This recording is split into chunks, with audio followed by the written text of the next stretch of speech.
Hello, beautiful, amazing, fantastic, beautiful world, and you, wonderful individual. Today and now, or now, because I have already put out the video today, but I felt the inspiration. Today I would like to speak about your inner balance and family, and also how awesome you are. Within you are the spiritual family, as I like to call it.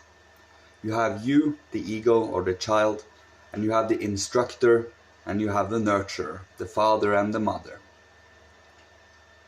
To have these pictures within you, to oversee and to observe yourself while you are practicing and training, just as you would your own child when that child is practicing something, and to be there to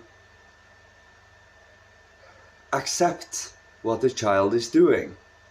You do this for yourself, or the inner mother and father does that for you. It is kind of you being wondrous and curious and being really enthusiastic about showing what you have, showing what you're doing, and look at how good that I have become at this. And you do this for yourself. You do not do this to others. So when you are accepting and acknowledging and loving yourself like this, when you're making mistakes, you know you're making a mistake, and hence you feel a little and you acknowledge that feeling, and you work through the emotions that you get from it, because it is a reprimand from your parents, more or less. And as long as you can get to have a feeling of that, you can take responsibility for your mistakes, but also take responsibility for whatever might show up in every day-to-day life and through social interactions and so on. Now, these three aspects is just within us, of course, and outside of us, and also that is working upon our sense organs of this body. This body in general is made by the divine hierarchy, and the outside world is also created by the divine hierarchy and us in combination. And by becoming aware of all life in between and behind, and becoming sincere with your spiritual work, having real faith, true anchoring towards faith, love, hope, not only speaking of it but living it also. When you speak your soul, you speak out your moment and creative endeavors, being colorful and being uplifting, but also remind you of all of these things, because you are all of these things. When you become aware of it, you can become, grateful for yourself. You become grateful for your life, for what you have become, for what you have been given, for what you have gone through to be the individual, strong human being you are today, because you are unique, and that uniqueness, that ego you have, that endeavor to become a self-thinking, self-providing and self-grateful human being towards the human and towards the world around us. That is the endeavor, and the more you do it, the more you immerse yourself, diving deep down for in any kind of situation and experiences, really. Like a wizard in the tower or a mad scientist in his lab, you try and you find out. You don't just read something and take it as, that is how it is. You find out. If you don't really have a right to speak about it, truly, do you? Because you haven't come to a true understanding of what it is. That is why we immerse ourselves in different kind of topics and different areas of life to deepen and to broaden as many different lenses and perspective as possible. And when you do, you get a broader and more variable and a lot more variations of life within you. So that instead of seeing just a group of 100 human beings, you see 100 individual human beings. Every one of them have unique faculties, unique inner soul, spirit impulses to them. The world becomes a much more interesting place that way. And we are more or less not allowed to say that we are bored, because then you are not doing our job correctly. Our job is to grow as human beings and to take responsibility for our every action, emotions, thoughts and words, and master them. Master our emotional, physical and our life body in general with our ego, so that we can grow and transform.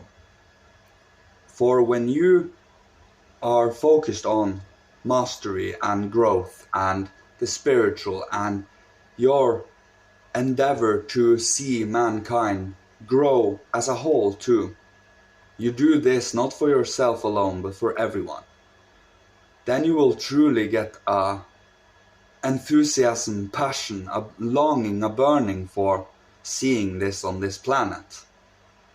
You don't force anything, you don't complain about others not doing it, you just do it yourself and be an example. And take your flaws as they come, transform them, take them within you and acknowledge them, and you make them something you put under your wing. Because you can never push away something that is you. You can only transform it and make it a part of your instrument for perception and love. And the more you use it, the more you're active in your thinking, feeling and willing within your body to connect with the outer, but also to your inner and to your senses and to your consciousness and to your heart, to your organs in general, to your nervous system. Things are beginning to fall into place, and you are beginning to see a living, radiating impulse of the cosmos coming within you. Training and practice, steady patience is required to see this. You see, sometimes you won't see results, and other times you see the results just flooding in. You just have to be patient and have faith that whatever you are doing in your endeavor, if it is truthfully loving, caring and for the upliftment of mankind, you can trust that you will see results. You can trust that whatever you're trying to bring into this world as an endeavor is going to show as a fruition. It will become a result. Just have faith, because you have a whole family, a whole spiritual family that truly is rooting for you and rooting for your unique endeavor to see this world prosper and to spiritualize everything around us, idealize it and lifting it up to the idealistic. Not only see things as idealistic and not act upon it, but truly find a way to act upon that idealism, transforming yourself, mastering your will. We are not just dragged hither without any freedom. We do have freedom to work upon us, to work upon ourselves, and master and deepen and expand upon ourselves. And when we do, we can help others do the same, so we all can build this beautiful kingdom. The future, loving, light, warm and life. And we all endeavor to do this individually and collectively together as a whole. And we can't be riding on others' tailcoats, because you need to do the work you have been given and the responsibilities you have been given. Every individual human being have their path and are on their stage of the journey, so we do not judge anyone on that. We just do the work as best as we can and to not be distracted too much about others. Because that is where we fall into these abysses of delusion. So we need to be strong in your own soul impulses. Be strong in unique impulses. And just remember, you are awesome. You truly are a whole spiritual family. And you are the child ahead of it that is representing that spiritual family. That is why you need to take it seriously, your own life. You represent your own being, your own inner soul. So why not make it worth something? Fill it with something that is truly worthwhile, that truly has something to say to this world. And when you do, you will know, you will be given confidence and pats on the back by yourself, saying you're doing something correctly, keep going. You do not need to constantly struggle and force yourself.